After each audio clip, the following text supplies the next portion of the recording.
Hi everybody, Bigfoot videos here.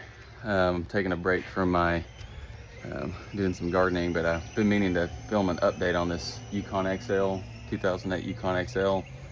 So I don't recall if I put this in a previous video or not, just in case I didn't. So the car ended up having issues, I think was all started because of user error. Poor maintenance, or call it what you will. The engine definitely was about 4 quarts low on oil when it normally requires, I think, 6. These ones are real bad about burning oil, especially back through cylinder 7 or 8. The back one on the back side of the engine over here on the driver's side. And so I really need to install an oil catch can.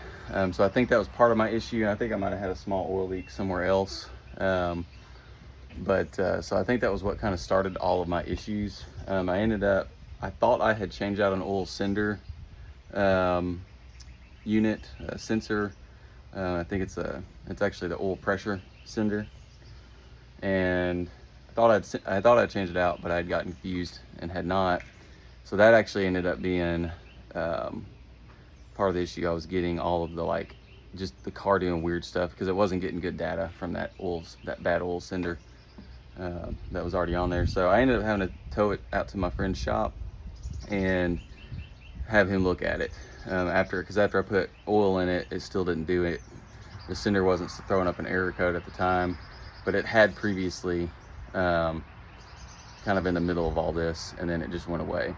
Then it started throwing up a voltage A error code. So that's when you have to actually track down where's the circuit gone bad. Well, it ended up being the oil sender after he got a hold of it and was able to track that down.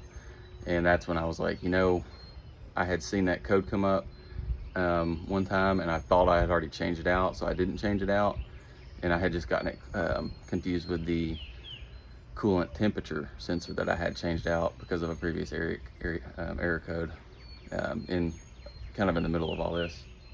So we changed that out, was able to get it fired up and running fairly consistently, but then it actually had a bad lifter, which it probably already had a bad lifter, or was at least going bad. But because it got low on oil, there was only oil basically in the bottom third of the engine, and therefore it was probably only in and around the crankshaft and that vicinity. So all that seems to be good. There could be something else going on, but he ended up changing out all the lifters and ended up doing the AFM DOD delete on it, so it's only V8 now. So I shouldn't have to worry about those collapsible lifters going bad. Now it's just a matter of making sure it has oil. So that ended up being my issue. And I've actually ran into that before on another little farm truck I've got that just leaks oil like crazy. I had forgotten that I let some relatives borrow it and just kind of mentally didn't account for the extra miles that it had on it. And it had gotten low on oil one time, and I couldn't even get it to turn over. And this was, a couple years ago. And so ultimately I ended up, the way I figured that out was I took the belt off all of the pulleys, and that released enough of the tension because it was so low on oil, it couldn't even turn over. So that's one thing you can check, and you can check that with, I think, a torque wrench without taking the belt off and seeing how easy it is to turn over that crankshaft pulley. Because if it's not lubricated enough, it's going to be extra difficult, and so that starter just cannot start the engine. So there's a lot of all that going on with this one. So that's always a good thing to check, is check your oil, check your how hard it is to turn over by hand with a torque wrench. And of course, check your error codes and start tracking that stuff down as well.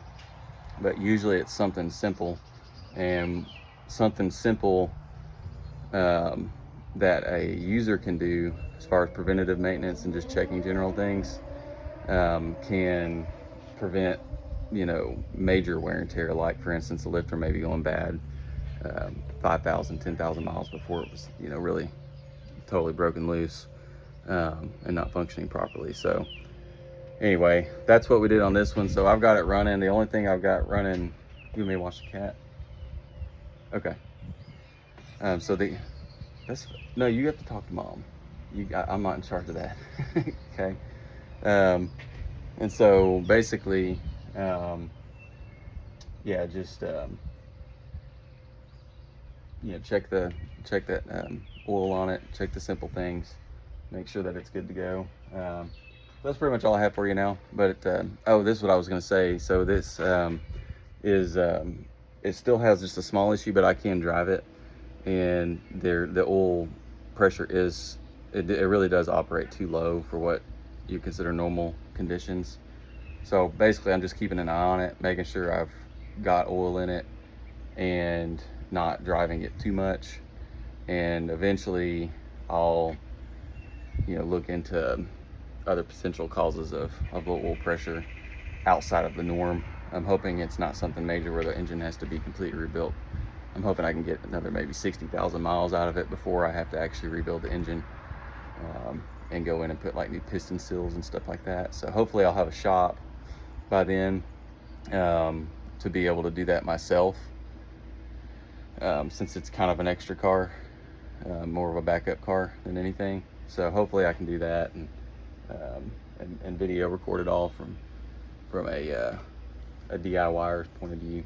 So anyhow, don't forget to like and subscribe, and stay tuned for some future videos on the shed that I'm actually going to have built, since I've ran out of time. You can't see the platform, it's right behind my my Camry there. Man, it is like just, you can barely see it there.